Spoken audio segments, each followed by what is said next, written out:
इसी प्रकार से परम पावन जी के श्रीमुख से निरंतर भगवान बुद्ध के अमृत वचनों को सुनने के लिए परम पावन जी के आधिकारिक YouTube चैनल को सब्सक्राइब करें। अब किसी के भी पेट में हाथी घुसेगा तो वो डरेगा कि नहीं डरेगा? हाथी 100 गुना बड़ा है, डर के मारे उठ गई और पसीने पसीने हो गई। और जब सुबह होती है तो अपने स्वामी से कहती हैं, राजा से कहती हैं कि राजन, मैंने ऐसा ऐसा सपना देखा कि हाथी मेरे पेट में घुस रहा है। राजन भी परेशान हो गए कि ये कैसा सपना है कि हाथी घुसे पेट में। इस सपने का क्या कारण हो सकता है? तो राजा ने 108 विद्वान ज्योतिषियों को बुलाया, विद्वान ब्राह्मणों को बुलाया। कल मैंने ब्राह्मण और शूद्र बताया था। तो ब्राह्मण कौन? ज्ञानी। 108 ब्राह्मणों को बुलाया, ज्ञानियों को बुलाया, ज्योतिषाचार्यों को बुलाया और उनसे सपने की व्याख्या की, निवेदन किया कि स्वामी, मेरी जो पत्नी स्वप्न देख रही है उस सपने का क्या कारण है? जो सपना देखा उसका क्या कारण है?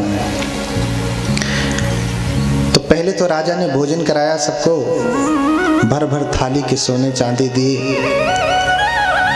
और दान करने के बाद फिर से निवेदन किया, बनते महाराज,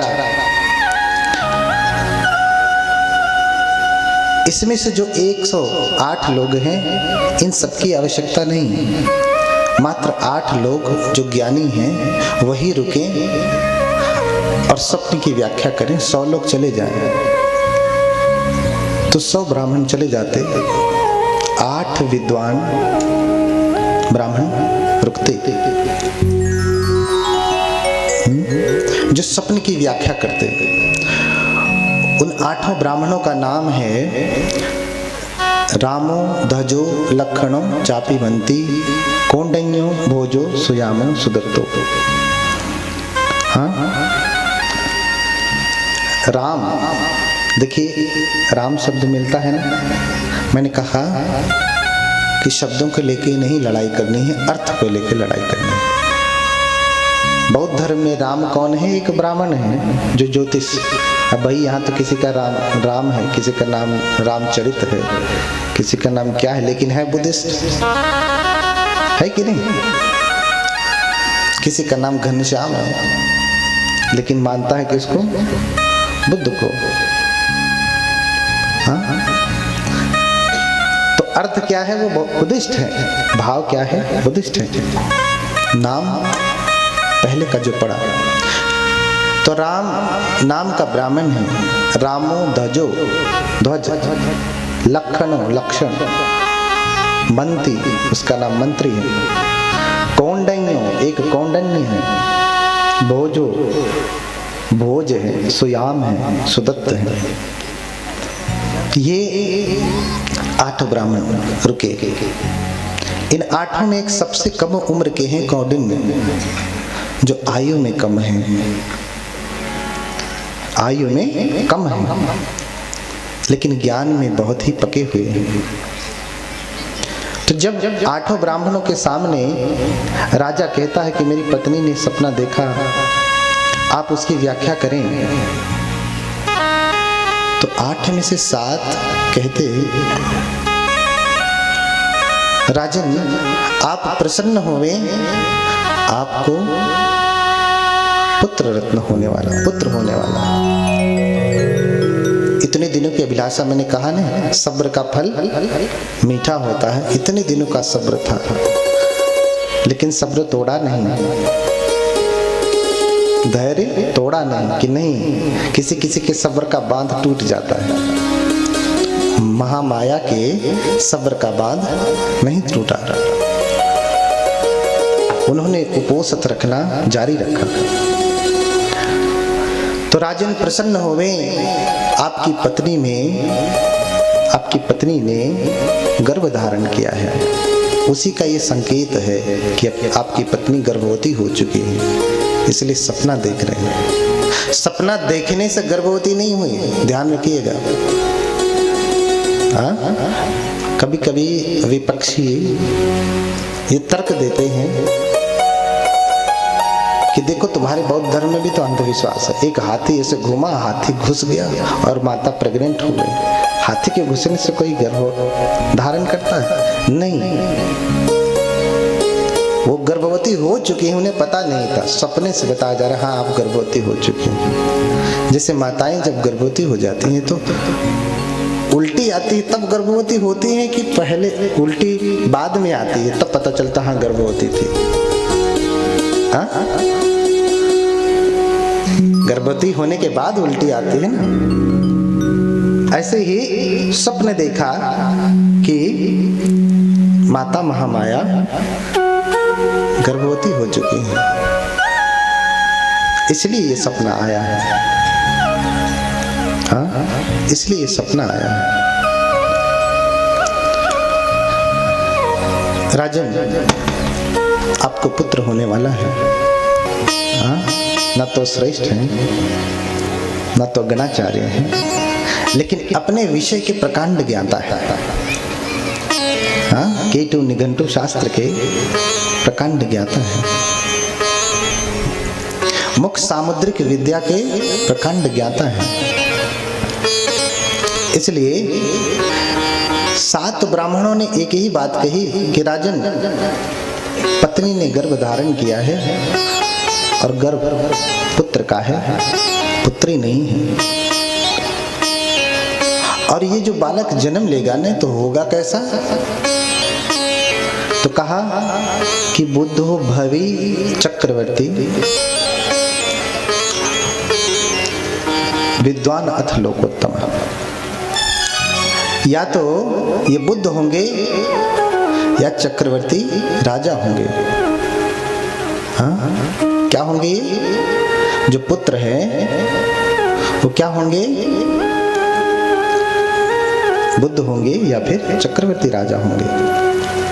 अब देखिए, एक चीज आप ध्यान से समझिएगा।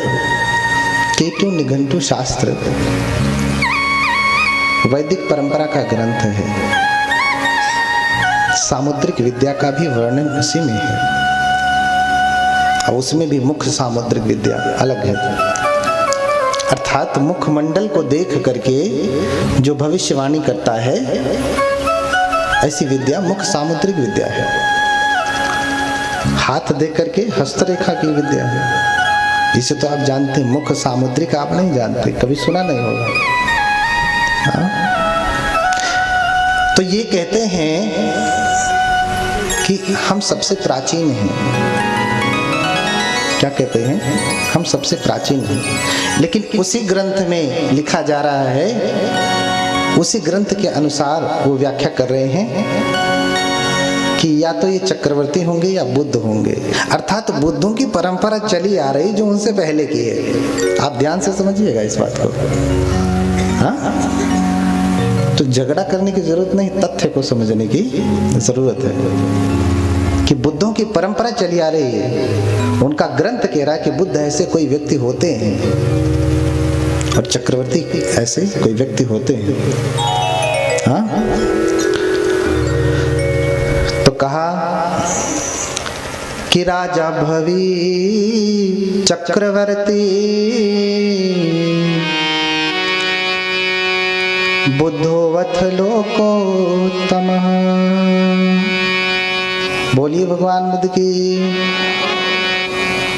तो राजा होंगे या फिर बुद्ध होंगे। राजा में भी कौन से राजा होंगे? चक्रवर्ती, जिसका एक छत्र शासन पूरी धरा पर चलता है, ऐसा राजा चक्रवर्ती होता है।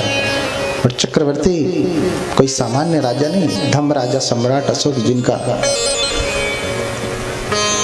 जिनकी तस्वीर आपने यहाँ पे लगाया है, वो भी चक्रवर्ती राजा हैं।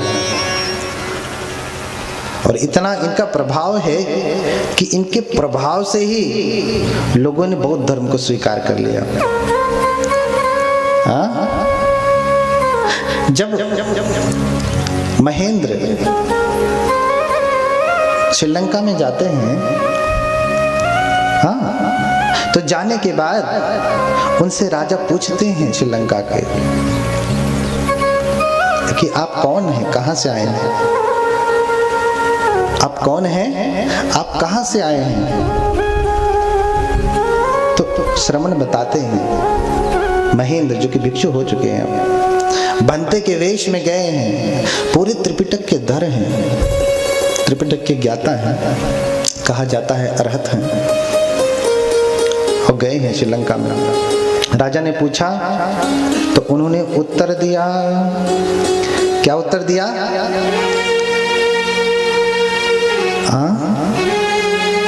समणाखो महाराज धर्मराजस सावका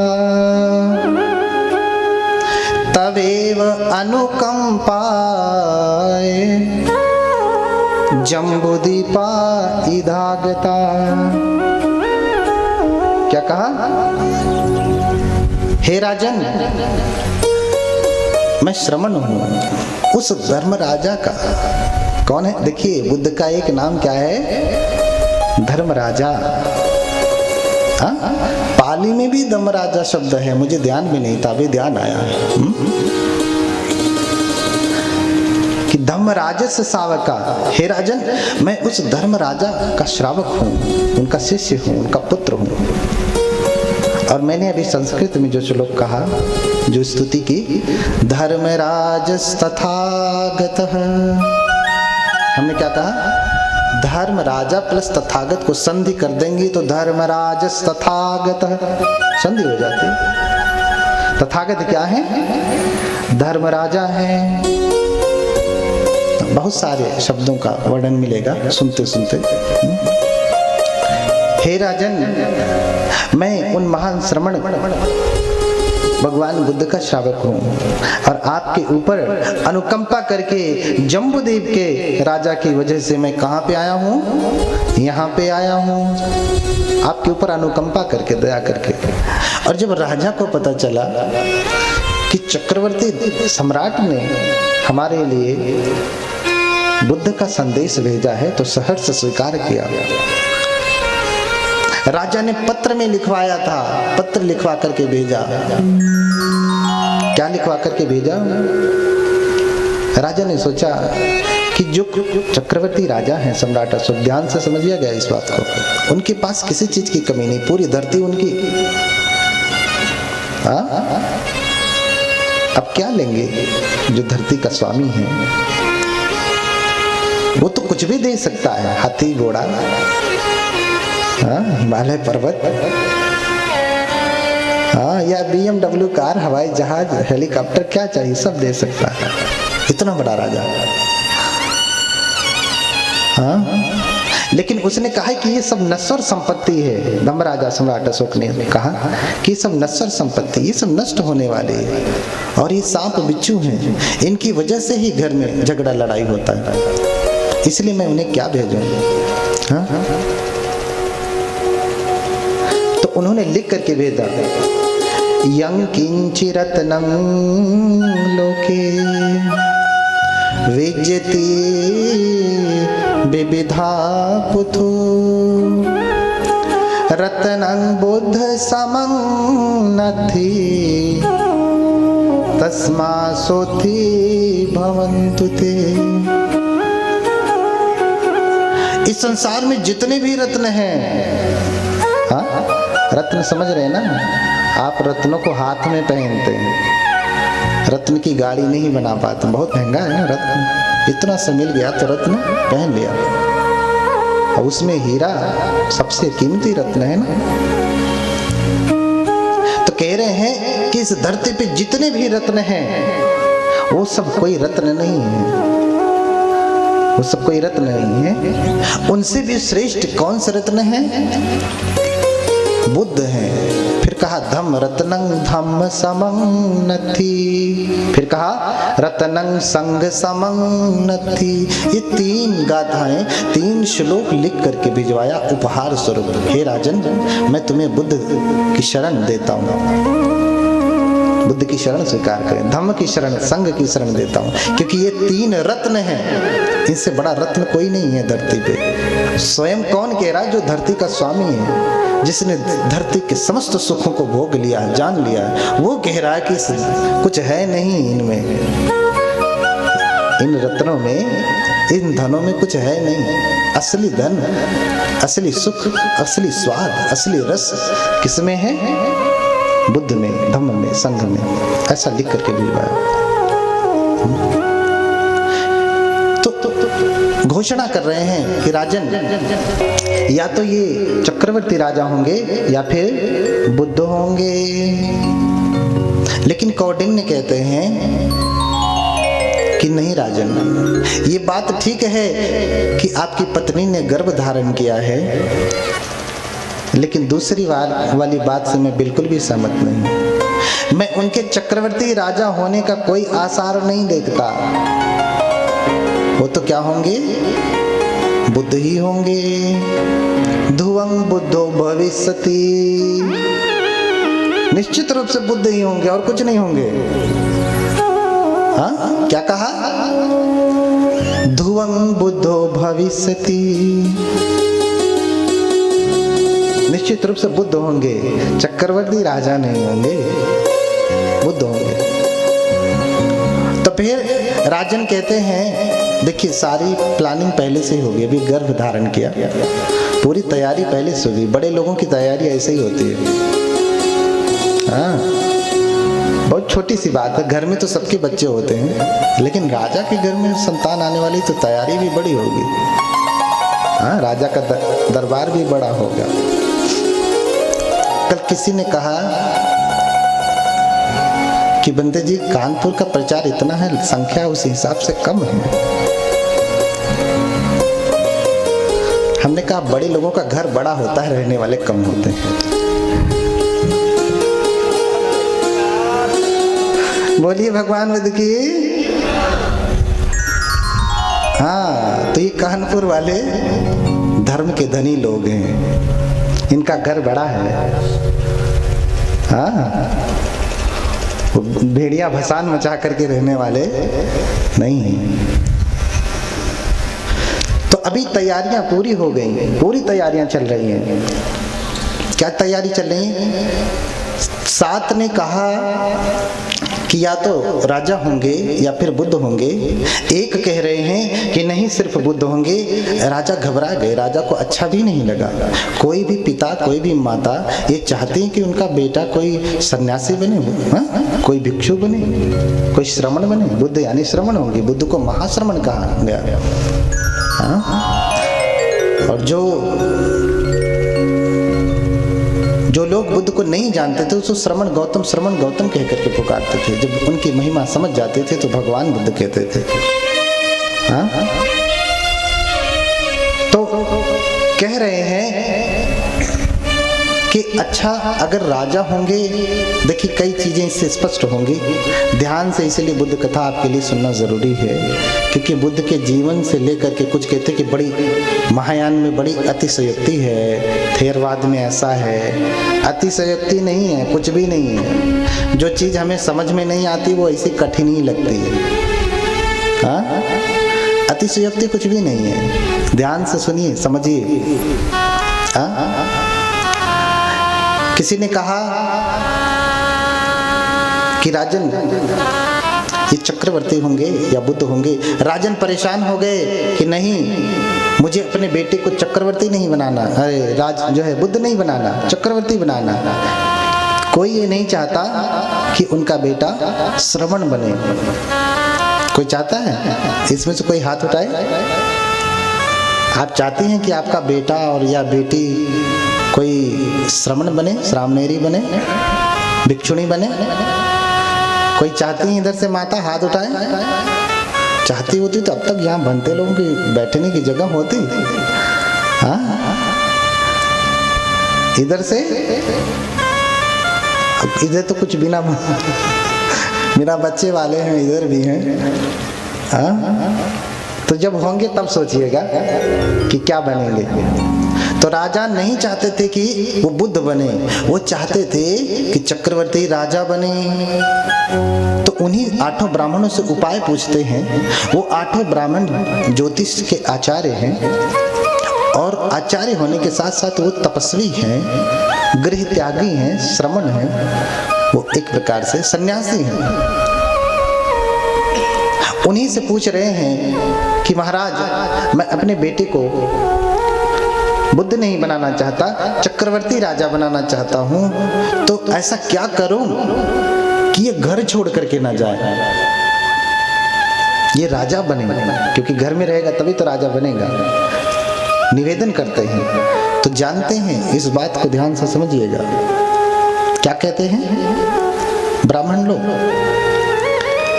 कि राजन, इसके सुख भोग की इतनी व्यवस्था कर दीजिए, इसके भोग विलास की इतनी व्यवस्था कर दीजिए, उसमें इतना लिप्त कर दीजिए, ये खुद ही घर छोड़ करके नहीं जाएगा। ध्यान से समझिएगा, आप इनके लिए भोग विलास की उत्तम व्यवस्था करिए, भोग विलास में लीन रहेंगे तो ये घर छोड़ के नहीं जाएंगे, बुद्ध नहीं बनेंगे, फिर चक्रवर्ती राजा बनेंगे।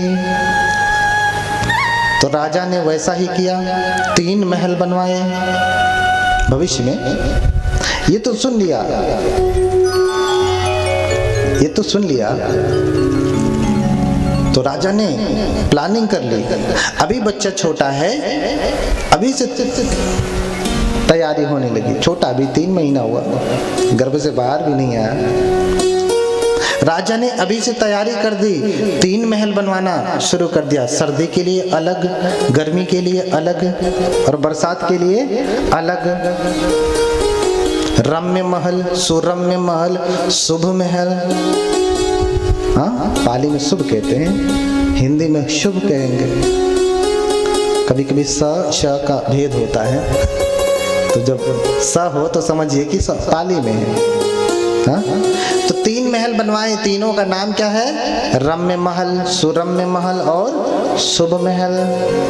सर्दी के लिए, गर्मी के लिए, बरसात के लिए बनवाना प्रारंभ कर दिया। अब इस भविष्यवाणी से आप समझिएगा, जिनको तथाकथित लोग ज्ञानी कहते हैं, उन्होंने उपाय क्या दिया है? राजन, आप इसे इतना भोग विलास दीजिए, ये घर छोड़ेगा ही नहीं और फिर चक्रवर्ती राजा बनेगा। ये बात दोनों प्रकार से गलत सिद्ध हो जा रही है। कैसे? एक तो पहली बात ये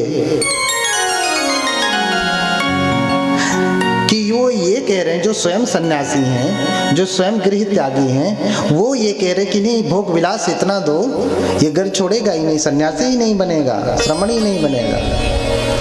अगर वो ऐसा कह रहे हैं तो अपने ऊपर ही प्रश्न खड़ा कर रहे हैं। इसका मतलब आप सन्यासी हैं, आपको भोग विलास मिला नहीं, इसलिए घर छोड़ दिया।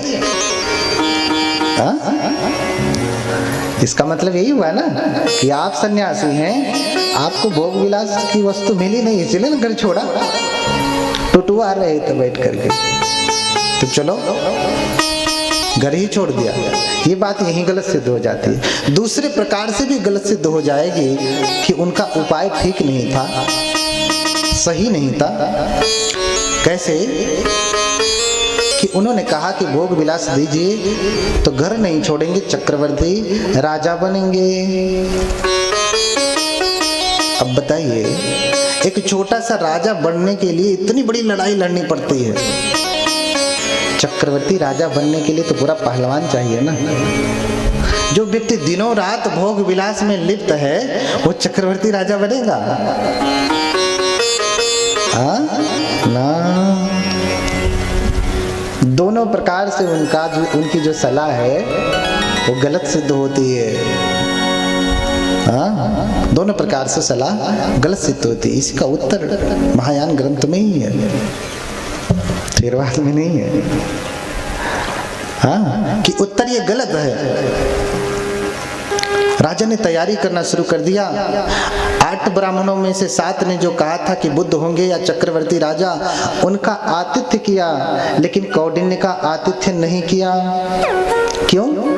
क्योंकि कौंडिन्य सत्य बोले और सत्य बोलने वाला प्रिय नहीं लगता। सत्य बोलने वाला प्रिय नहीं लगता, एकदम खड़ूस लगता है, अहंकारी लगता है, क्योंकि सत्य बोल रहा है। उनके अहंकार के ऊपर, उनके अहं के ऊपर चोट पहुंचती है तो सत्यवादी व्यक्ति लोगों को बुरा लगता है। उसने सत्य कह दिया, नहीं ये तो चक्रवर्ती नहीं बनेंगे। जिस हिसाब से स्वप्न देखा है, जो लक्षण है, ये क्या बनेंगे? ये बुद्ध ही बनेंगे।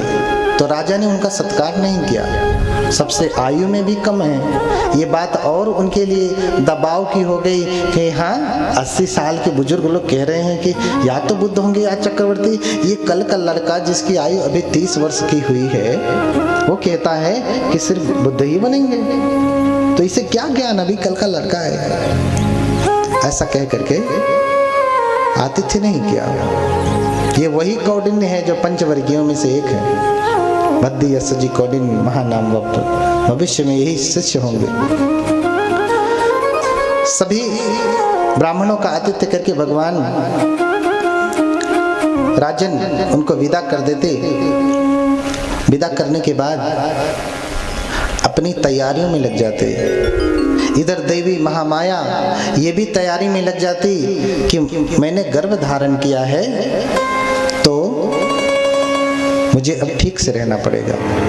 देखिए, सामान्य महिला उल्टी से जान पाती है कि गर्भ धारण किया है। बोधिसत्व की माता को उल्टी नहीं आती। आगे भी बताऊंगा। बोधिसत्व की माता जब गर्भ धारण करती हैं, बोधिसत्व जिस गर्भ में रहते हैं उस गर्भ में कभी भी कोई विपत्ति खड़ा नहीं करते।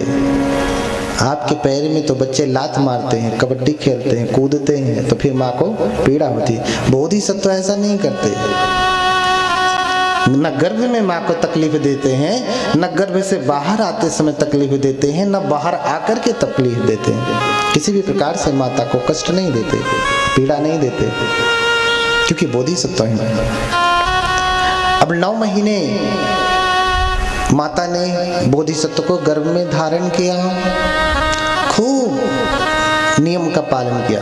देखिए, मैंने बताया था कि जन्म के पहले, गर्भ धारण करने से पहले माता महामाया ने बड़ी तैयारी की है। खूब उपोषित रखा है, खूब शीलों को पुष्ट किया है। कोई हत्या नहीं किया, कोई चोरी नहीं किया, व्यभिचार नहीं किया, शराब नहीं किया। राजा के घर की है, राजा की पत्नी है, तो राजा के घर में तो दारू, शराब, मांस ये सब कॉमन बात है। आज ये बातें नहीं है।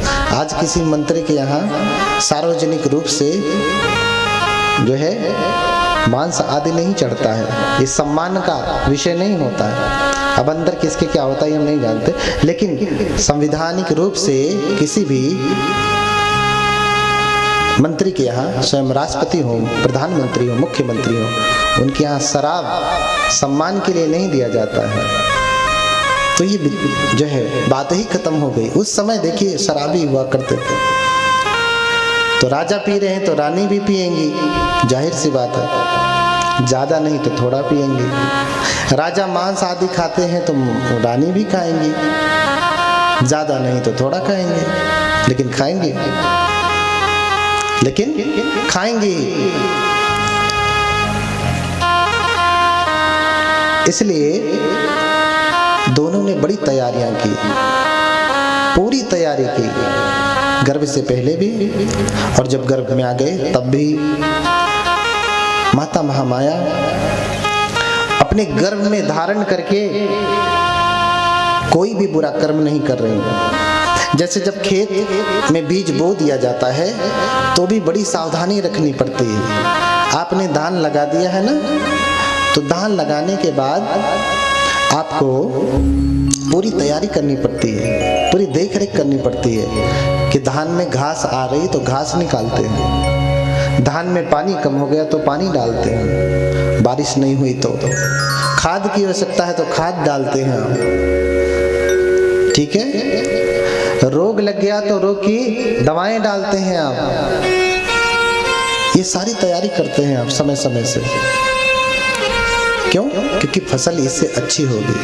ठीक इसी प्रकार से जो है माता महामाया ने अपने पुत्र की खेती किया जन्म से पहले, और गर्भ में धारण करके गर्भ के बाद भी महिलाएं 8 महीना पूरा करने के बाद 9वें महीने में जन्म देती हैं। माता 10 महीने पूरे करने के बाद बच्चे को जन्म देती हैं, बोधिसत्व की माता।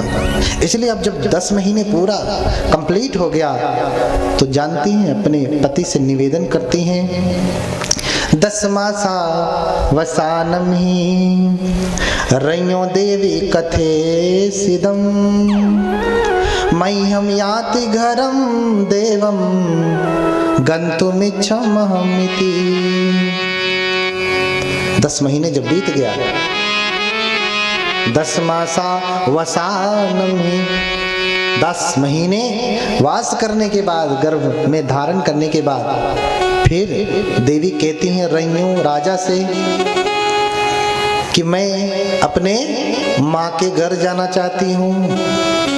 मह्यं याति घरं देवं गन्तुमिच्छमहमिति। मैं अपने माँ के घर जाना चाहती हूँ। क्यों? माताएं क्यों माँ के घर जाना चाहती हैं? क्योंकि माँ ज़्यादा ध्यान रखती है ना, माता ज़्यादा ध्यान रखती है। लेकिन इधर उनकी माता थी ही नहीं, इसलिए अपनी माता के पास, सास नहीं थी तो अपनी माता के पास जाना चाह रही थी।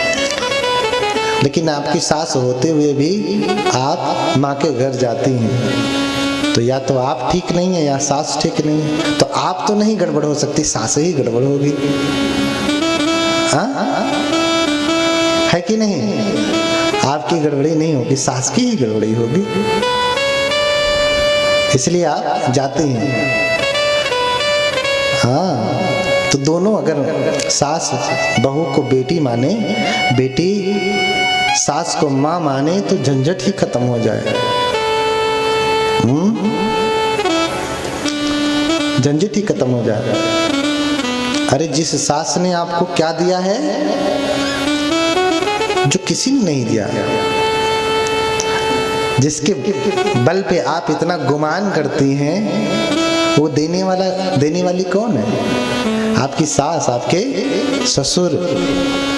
हाँ, इसलिए सास को सांस कहा जाता था, सांस। जितनी महत्वपूर्ण हमारे लिए हमारी सांस है, उतना महत्वपूर्ण क्या है हमारे लिए? सांस है। क्योंकि भाई हमारा जीवन तो किसकी वजह से चल रहा है? इस सांस की वजह से। इसी सांस ने तो हमें जीवन साथी दिया। नहीं तो पहले तो ऐसा समय था कि पति मर गया तो आपको जिंदा ही जला दिया जाता था। इसलिए पहले से ही ये नाम चला आ रहा है, सांस। असुर है, साथ में सुर लगाने वाला, जो सांस के साथ सुर लगाता है, माने साथ चलने वाला ससुर है।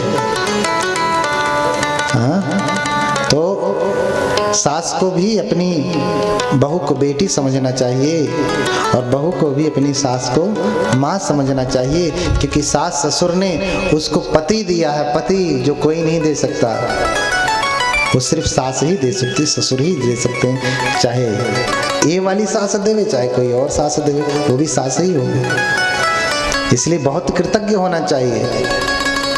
माता पिता ने तो आपको जन्म देकर के 20 साल का कर दिया, उसके बाद आपका 60 साल का जीवन किसके सहारे बीतना है? उस माँ के सहारे, उस माँ के बेटे के सहारे। इसलिए बड़ी ज्यादा कौन हो जाती है उस समय? उस समय कौन ज्यादा बड़ी हो जाती है? सास बड़ी हो जाती है, ससुर बड़े हो जाते हैं उस समय। लेकिन माता पिता जन्म देने वाले तो सबसे बड़े हैं, लेकिन कर्तव्यों की दृष्टि से आपके लिए वो भी बड़े हो जाते हैं। तो दोनों को समझना पड़ेगा। सास अच्छी है, बहू नहीं तो भी नहीं चलेगा। बहू अच्छी है, सास नहीं तो भी नहीं चलेगा। ताली दोनों हाथों से बजती है। एक हाथ से क्या होता है? एक हाथ से क्या होता है? हाँ, थप्पड़ लगता है, थप्पड़। तो थप्पड़ ना मारिए, ताली बजाइए। है ना। ताली बजाने से उत्साह वर्धन होता है, थप्पड़ मारने से उत्साह डाउन होता है, नीचे हो जाता है। तो ताली बजाइए अपने प्रेम का। तो दशमासावसानमहि रण्यो देवी कथेसिदं मह्यं याति गरं देवं गन्तुमिच्छमहमिति। मैं अपने माँ के घर जाना चाहती हूँ। तो राजा ने पूरी व्यवस्था कराया, पालकी सजवाया और उसमें बिठा करके पूरे राजसी सम्मान के साथ नौकर चाकर सुरक्षा कर्मी को लगा करके, बॉडीगार्ड लगा करके भेजा कि जाओ। देवदह जाना था उनका मायका देवदह। रास्ते में ही लुम्बिनी वन पड़ता है, लुम्बिनी जहाँ से हमारे बंते जी आए थे, उनकी ट्रेन है, अभी चले गए। हमारे परम पूज्य बनते आर्य वंश जी उसी लुम्बिनी से आए। अब रास्ते में लुम्बिनी वन पड़ता है, इतना सुंदर वन है, फूल पत्तियों से भरा पड़ा, सुंदर सुंदर फूल हैं, चिड़ियां चहचहा रही हैं। किसी सुंदर वन में आप जब चले जाते हैं तो मन वहीं रम जाता है, मन वहीं रम जाता है और वो रमणीय स्थान हो जाता है। हाँ, देखिए जहाँ भिक्षुगण निवास करते हैं, विशेष रूप से जहाँ अरहत जन निवास करते हैं, वो भूमि अपने आप रमणीय हो जाती है। और बिना अरहतों की तो कहें ही का। इसलिए दंपत में गाथा ही है, गामे व यदि वा रण्ये निन्ने वा यदि वा थले यथारहंतो विहरन्ति तम भूमिम रमणीयकम। वो भूमि रमणीय हो जाती, चाहे गांव हो, चाहे ऊंची भूमि हो, नीची भूमि हो, ऊबड़ खाबड़ हो, कुछ भी हो, लेकिन जहाँ अरहत भिक्षुगण निवास करते हैं ना, वो भूमि सुंदर हो जाती है, पावन हो जाती है। अभी भूमि बड़ी सुंदर है, कौन जाने कि उस भूमि में कोई अरहत रहते हो। माता महामाया को बड़ा सुंदर लगा और वो उतर जाती हैं पालकी से, कहती यहीं रोको, मैं उतरूंगी, घूमूंगी थोड़े समय के लिए। उतरती हैं और पूरे वन का भ्रमण करने लगती हैं। थोड़ी दूर जैसे जाती हैं भ्रमण करते हुए, एक साल वृक्ष की शाखा ऐसे लटकी हुई थी। हाँ, साल वृक्ष की शाखा लटकी हुई थी।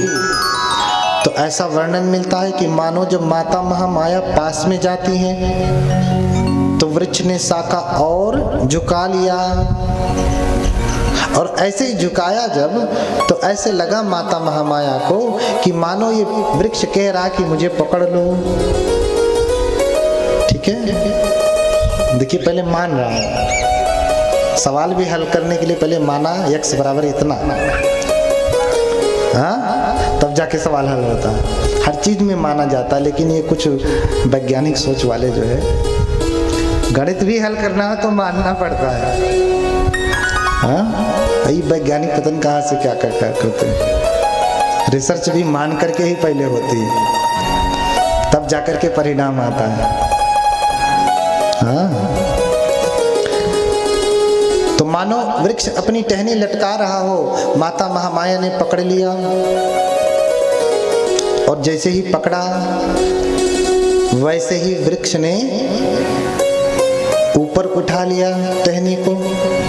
अब आप ऐसा समझे, मानो उस समय हवा आई होगी, लटक गया होगा, माता ने पकड़ लिया, फिर हवा चल रही है और वृक्ष ऊपर चला गया, टहनी ऊपर चली गई, लेकिन उसे छोड़ा नहीं माता ने, टहनी पकड़ी है।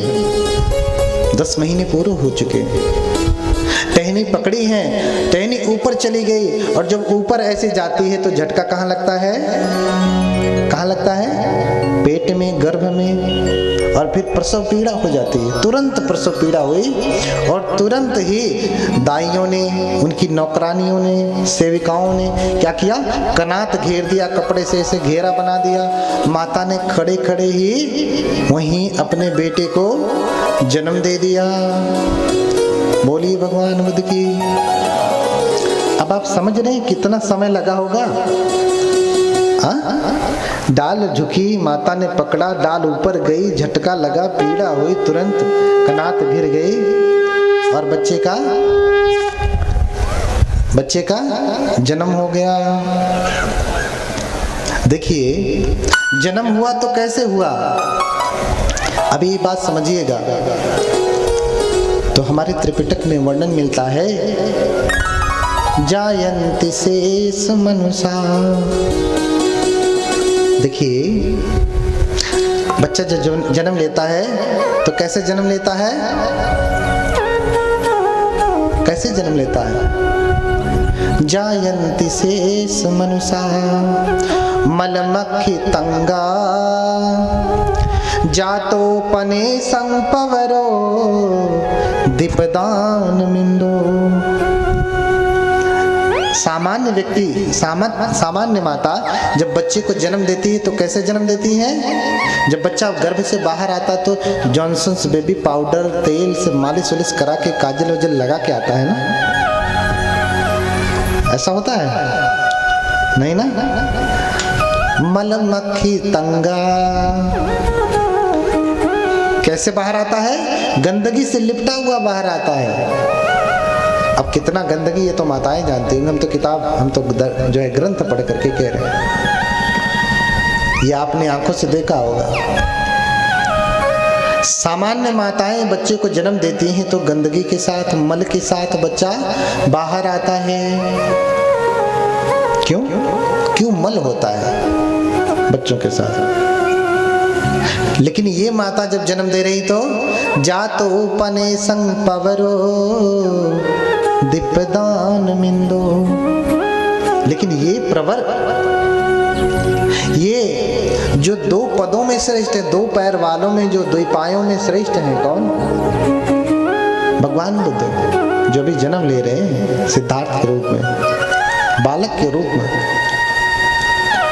हाँ, ये गंदगी के साथ जन्म नहीं लेते, एकदम साफ सुथरे जन्म लेते हैं। कैसे, जायन्ति शेष मनुषा मलमक्खी तंगा जातोपने संपवरो दीपदान मिंदो। अचंत सन्नमल कासिकवथ कम्ही निघित नग तर चारो मणि सुधो। कैसे जन्म लेते हैं। सामान्य बच्चा जब जन्म लेता है तो गंदगी के साथ जन्म लेता है, गंदगी में लिपट करके बाहर आता है। लेकिन जब ये बोधिसत्व जन्म ले रहे हैं तो गंदगी में लिपट करके जन्म नहीं ले रहे हैं, साफ सुथरे। कैसे, अचंत सन्नमल कासिकवत कम्ही। अच्छा, सबसे बढ़िया कपड़ा कहाँ का है, वस्त्र सबसे बढ़िया कहाँ का है। अच्छा, सबसे बढ़िया साड़ी कहाँ की है, बनारसी ना। हाँ, बनारस का कपड़ा बहुत पहले से ही महत्वपूर्ण है। राजा महाराजा काशी के वस्त्र पहना करते थे, वाराणसी के वस्त्र पहना करते थे। तो इसलिए कहा अचंत सन्नमल काशिकवथ कम्ही।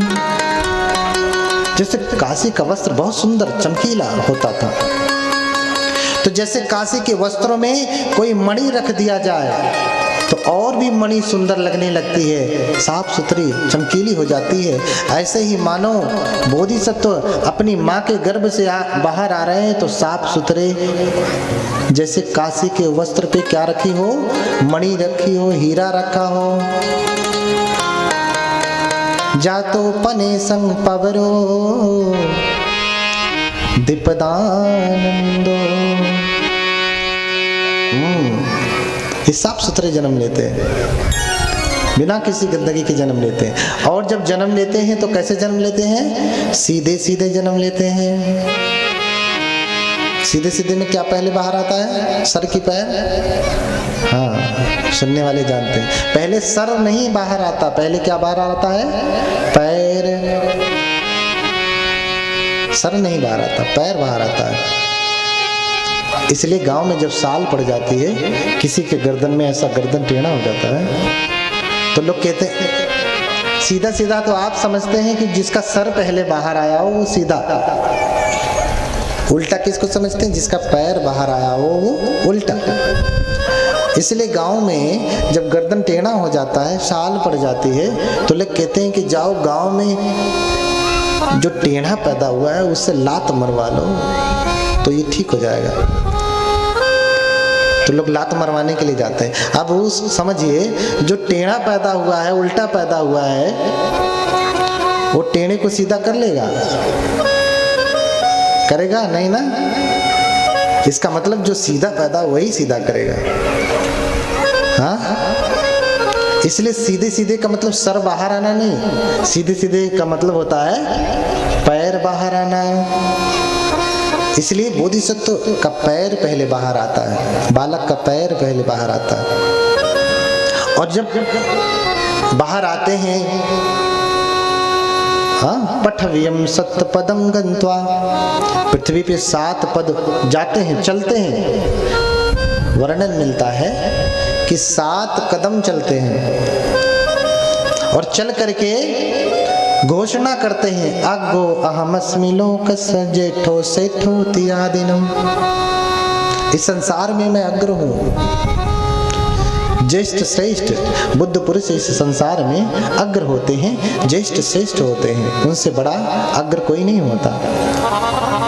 हाँ? 7 कदम चलते हैं, सीधे सीधे पैदा होते हैं। माता उन्हें खड़े होकर के जन्म देती हैं। देखिए, सामान्य माताएं लेट करके या बैठ करके बच्चे को जन्म देती हैं, बोधिसत्व की माता खड़े खड़े जन्म देती है। अभी पकड़ी है शाखा, खड़े खड़े। सामान्य माताएं बच्चे को जब जन्म देती है तो बच्चा बहुत कष्ट दे करके, कहो कि प्रसव पीड़ा शुरू हो जाए तो 1 दिन, 2 दिन, 4 दिन, 10 दिन, 1 सप्ताह, 10, 15 दिन, कब तक चलती रहे कोई पता नहीं है। और जो इतना कष्ट गर्भ में दे के आ रहा है, बाहर भी देगा ही, है ना। पेट में ही कष्ट दे रहा है, लेकिन इन्हें कभी कष्ट नहीं हुआ। ऐसा वर्णन मिलता है कि माता महामाया जब गर्भ को धारण करती हैं तो उनकी सारी पीड़ाएं शांत हो जाती हैं। जिसके ऊपर हाथ रखती हैं उसकी बीमारी ठीक हो जाती है, उसके दुख दूर हो जाते हैं। इतना प्रभाव उस बच्चे का गर्भ में आने के बाद, क्योंकि सात्विक है, बोधिसत्व है। और जब गर्भ से बाहर आ रहे हैं तो बिना कष्ट दिए माता को, जैसे कुछ डॉक्टर इंजेक्शन लगाते हैं ना, लगाते समय भी दर्द होगा, वो फिर फूल जाएगा इतना बड़ा सा। कहो कि किसी किसी के बड़े बड़े फोड़े हो जाते हैं, कटा करके ऑपरेशन कराना पड़ता है।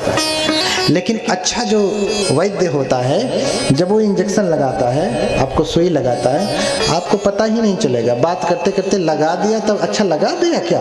हाँ, लगा दिया। ऐसे होते हैं।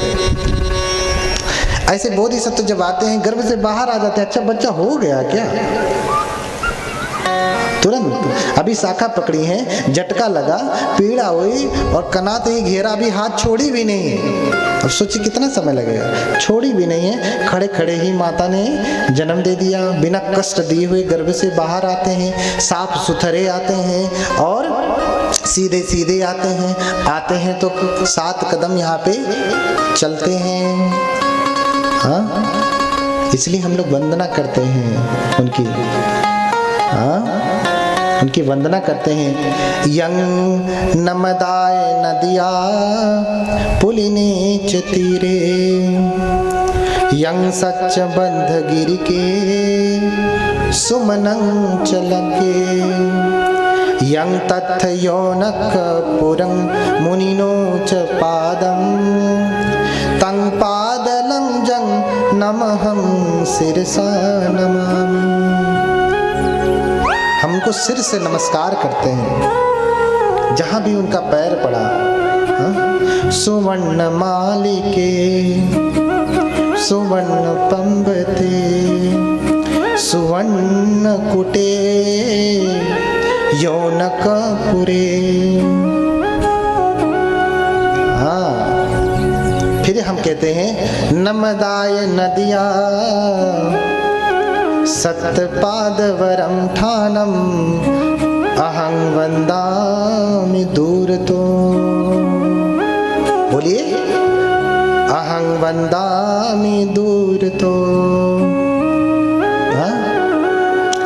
बोलिए, आप भी प्रणाम करिए। मैं दूर से ही उन कदमों को प्रणाम करता हूँ जहाँ उन्होंने रखा था। आज भी वो स्थान है जहाँ वो 7 कदम चले हैं। हाँ? उस स्थान को हम नमस्कार करते हैं।